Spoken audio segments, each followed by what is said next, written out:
The Club World Cup earned Real Madrid a lot of money, but they also learned a lot. And today we're going to go through the winners and losers of Real Madrid's Club World Cup. Starting with the very first winners, we have the new signings. Now, the new signings are a weird one because they could have very easily gone into the loser section. For probably the same reasons why they've ended up in the winner section. But the reason they've ended up in the winner section is because the Club World Cup is unprecedented. We've never had a summer club tournament. We're used to international summer tournaments, we're used to World Cups, we're used to Euros. We're not used to a club summer tournament. Now what that means is the new signings have gained 3 weeks or a month. I don't know, how long was the Club World Cup? Let's just say it's a month. They got a month's worth of adaptation time. Now when they go in for pre-season and when they get ready, more importantly, to kick off La Liga, they're not starting from zero. They're not going into their first competitive game with the squad, still figuring things out. Don't get me wrong, an adaptation period is still there and they still need to learn and they still need to be given time.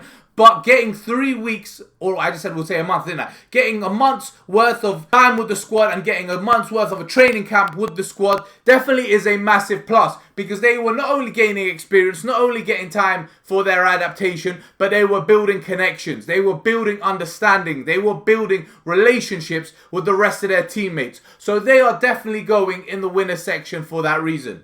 On to my first loser, we have Jude Bellingham. Now, the reason Bellingham's on the losers list, nothing to do really with his performance at the Club World Cup, but more so the fact that he was involved and had to partake in the Club World Cup. Because of the Club World Cup, Jude had to delay his surgery, and now Jude is going to miss the start of the season and he's going to miss pre-season and he's going to miss 2 months of the start of the season and coming back in around October times, which is definitely not ideal. We've been out of the Champions League for a while. We got knocked out by Arsenal in the quarterfinals and we've been out of the La Liga race for a while. So were this tournament not happening, Jude could have got this surgery some time ago and not missed as much of the new season. He would have maybe still missed some time and maybe he would have definitely missed pre-season, but he wouldn't be missing as much time as he is because of the Club World Cup and the delay of the surgery. So for that reason alone, and because we won't have him for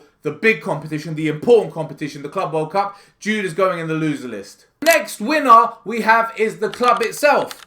The club gained massively financially from the Club World Cup. We've spoken about it numerous times, but they also gained exposure.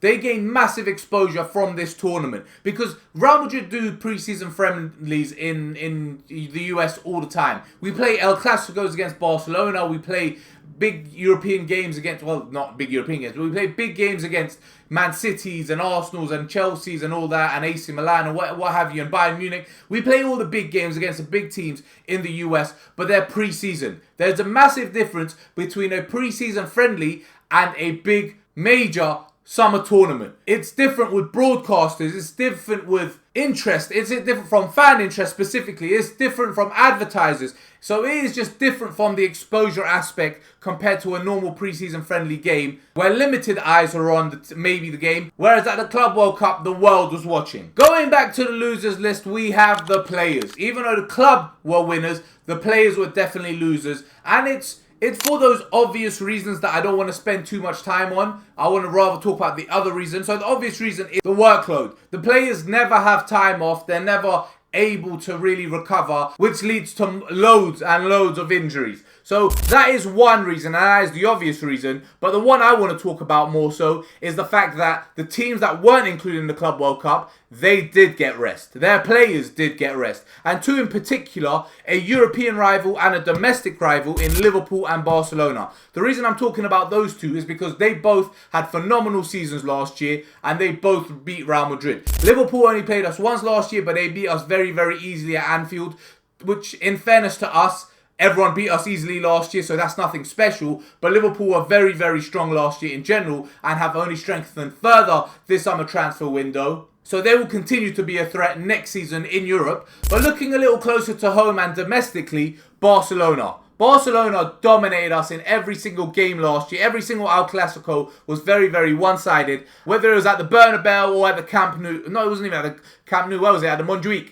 Wherever it was, we lost and Barcelona ran the game. And now their players, as opposed to ours, have got 2 months off and are going to be coming into the new season very, very fresh which is definitely going to play a part. Whether it's immediately or whether it plays a part as the season progresses, we just know that it will play some part. Going back to the winner section, we have Eder Militao and Dani Carvajal. Now, the reason these two boys are here is because unlike the rest of the players, unlike players in general, they're not included in the requiring rest bracket because these boys have been injured for the whole season, so they would have spent their summers training anyway. Whether they were on holiday training or whether they were at home training, they would have had their personal trainers and they would have been training anyway. The only difference is now they got experience and time and training with their teammates and the first team. And training individually by yourself with a personal trainer is very, very different to actually training with your teammates regularly, day in, day out, which they did at the Club World Cup. Plus, in the last game, they managed to get a little bit of game time. I think Eder got 30 minutes and Carvajal got 10 or 15 minutes, which again, for their progression and for their journey to come back to 100% is massive. And when they come back for pre-season, they will be able to just build on that, and hopefully by the time La Liga starts, or at least around about Christmas time, they will be back to their best level and their highest level and ready to help the team. Back to the loser section we go, where here, this time, we have us, the fans. Now, don't get me wrong, I enjoyed the Club World Cup. I enjoyed watching my team play. I enjoyed watching the new signings play. I enjoyed watching and trying to understand and learn what Xabi Alonso is doing and how he's trying to get the team to play and so on and so forth. I enjoy all that. But what I didn't enjoy is the pitches and the spectacle that was put forward because of those pitches and the limitations they offered. The players were constantly complaining about them. I think it was Jude or Luis Enrique who even said that if they don't sort... And I think it was Jude, because I don't think Luis Enrique cares about the Club World Cup. Well, what does he care? He's a club manager. But I think it was Jude who said if they need to sort this out, and hopefully it will be sorted out by the time the World Cup comes around because the pitches aren't good enough. And then the weather. The weather was horrendous. It was scorching hot and the players were being made to play in the middle of the day. And it was just, you could just tell they weren't playing at their peak optimum condition because they just couldn't. It was just too hot to play, to run, to move. So when you add the weather with the pitch, it was just not the spectacle it could have been for the fans. So for that alone, I'm putting us in the loser section. Back to the winner section we go, where we have the Garcia boys, both Gonzalo and Fran. Now, these two boys were on the fringes. Gonzalo Garcia was basically out the door. Getafe's president has said that they were in talks with Madrid and they had basically secured Gonzalo's signature for a loan deal. The Club World Cup has changed everything, and now not only is he looking like he is going to be staying, he looks like he might be a big part of Real Madrid's attack this season. So the tournament was phenomenal for him, and likewise for Fran Garcia. He wasn't as out of the door as Gonzalo Garcia was, but Fran Garcia was also, his name was kind of up in the air because Alvaro Carreras was linked with Real Madrid before the Club World Cup. Now they've secured his signing and he is there because we need help at left back. We need help at left back because Fran Garcia wasn't good enough, and Mendy, who's not bad defensively, is just always injured. So for that reason, he was in a way kind of playing for his future, and at the Club World Cup, he has done his future a lot of help. Going back to the losers section, we have Asensio.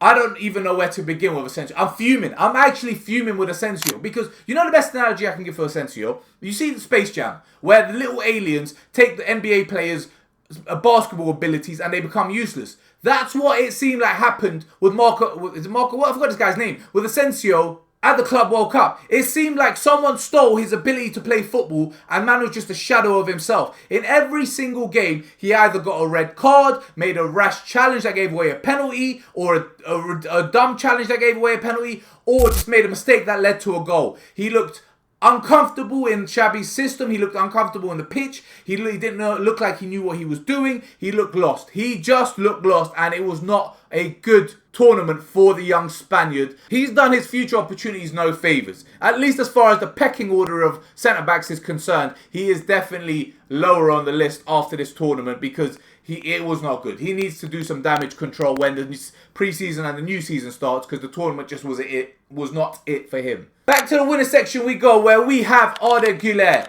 Arda Guler's Club World Cup was phenomenal. Similar to the Garcia boys, he was a fringe player. Unsimilar to them, his future was not in doubt. At least not his immediate future. The only problem with Arda Guler was he just couldn't get into the first 11. He couldn't. And not only could he not get into the first 11, he couldn't even get into being one of the go-to super subs. Luka Modric, a 40-year-old Luka Modric was ahead of him. Brahim Diaz was ahead of him. So Arda Guler was just on the outskirts of the team. We couldn't see where he was going to get into the team. But in the central midfield position, in Xabi Alonso's new system and formation, he seems to have found his feet and found his place. He has said that he is very comfortable in central midfield and looking forward to learning and understanding the position. Xabi Alonso loves him in that position and has also said that he needs to learn and understand, and that will only happen by playing, which basically means not only is he phenomenal, but he's going to be playing a lot more in this position, because I want him to be playing in this position, because I trust this kid's potential and where he's going. So Arda Guler's tournament was phenomenal. On to our final losers on the list, we have the legends Luka Modric and Lucas Vazquez. And they're there more so because of the club, but also because of them. Well, actually more so the club, less so because of them. They're there because I feel like this isn't a fact, this isn't something I know for certainty, but to me, it just seemed like the club wanted Luka Modric and Lucas Vazquez to go out the same way Toni Kroos did. They wanted them to go out with a trophy. And they kind of needed help because we have no sub for Trent, so we needed Vazquez. And Modric is still usable in the team, so we needed him. So for those two reasons, they're like, you know what, we want you to stay and we want you to partake in the Club World Cup with us. But because we didn't win the Club World Cup, it just didn't seem like good viewing for them.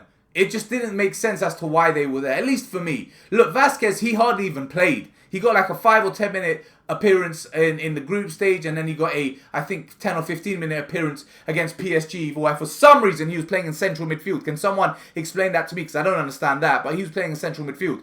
Modric, he got a lot of appreciation and a lot of love in the US from the fans every time he came onto the pitch and every time he was on the screen, and he got an appearance in every single game, doing what he's done throughout the season, coming on in the last 20 or 30 minutes. But again, similarly, why not just give them their farewell and say thank you at the end of the season? There was no need for them to come here and now for them to go. It's just very weird. It's just very weird. And because, like I said, because we didn't win, it just makes even less sense to me. So for me, they are losers from this tournament. Going on to the final addition to the list. The legends were the last additions to the losers section. The final addition to the winners section and the final addition to the list is Xabi Alonso. And Xabi Alonso is a winner of this tournament because of similar reasons as to why the new signings are on this side of the list.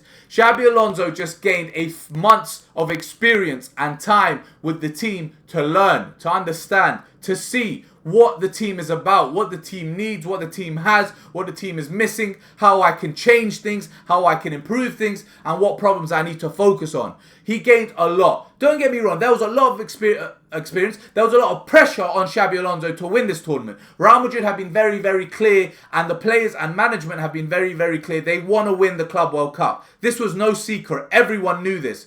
But no one was going to come for Xabi Alonso's head if he didn't win the Club World Cup. No one was coming for his job if he didn't win the Club World Cup. So this tournament has been nothing but beneficial to Xabi Alonso because it has shown him things he might have only heard about his players. He got to witness it. He got to see things that he didn't hear, things people didn't know, things he had to learn and see himself. And now when the big tournament, when the important tournament like La Liga comes around in a month's time, and when pre-season kicks off in 2 months' time, instead of starting from zero and having to learn these things as the season's progressing and as points are on the line, he's already learned them and he's already got a basis to work off, which hopefully will only benefit him and Real Madrid. Anyways, that is everybody I wanted to add to the list. If I'm honest, the only real ones I could really argue for being on the opposite side are the fans one and the new signings one, because for the fans one, like I said, there are arguments for why it can be in the winner section, but the new signings one also, there's arguments for why it can be in the loser section. So those two are the only ones I could maybe change,